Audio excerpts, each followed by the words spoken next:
assam dünyaya, men bulup adem, yaşaysan niçin dep sordu vicdan. Küz assam dünyaya, men bulup adem, yaşaysan niçin dep sordu vicdan.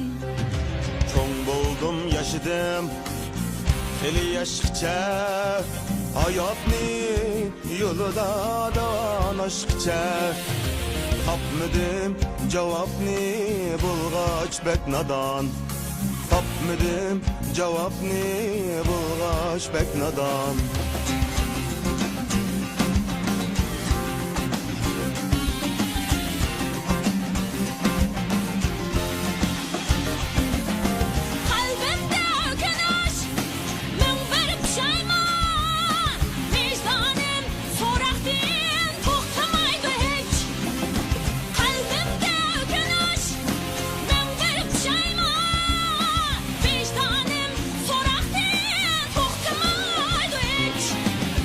Nimedey icaddın bulmasa tökpem, kısardı yüzlerim, yok kaldı külkem.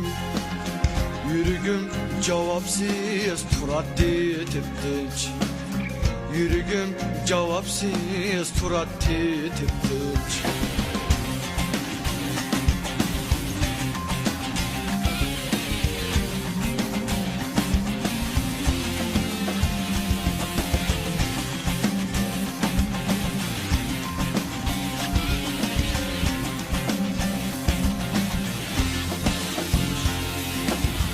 Ki vicdanım köz içip kara, karvanga egişip salgın cenge at.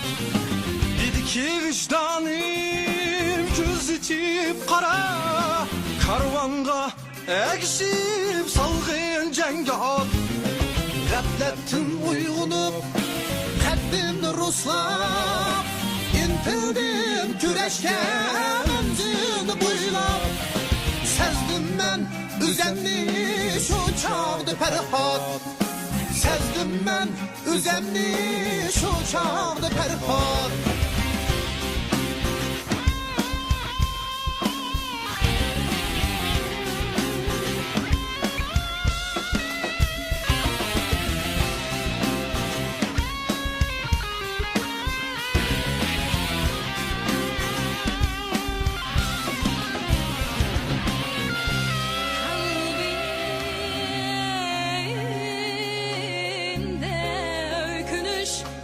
Mın bir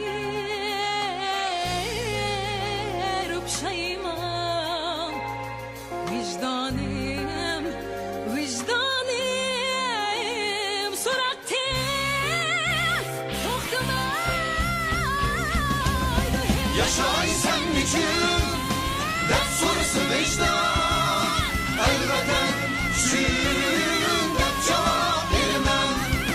Yaşay sen niçin, sorusu vicdan, elbeten şiirin dert cevap vermem. Bu yaşaş yolumda yanmay ben haman, vatan halk üçün varlığım kurban. Bu yaşaş yolumda yanmay ben haman, vatan halk üçün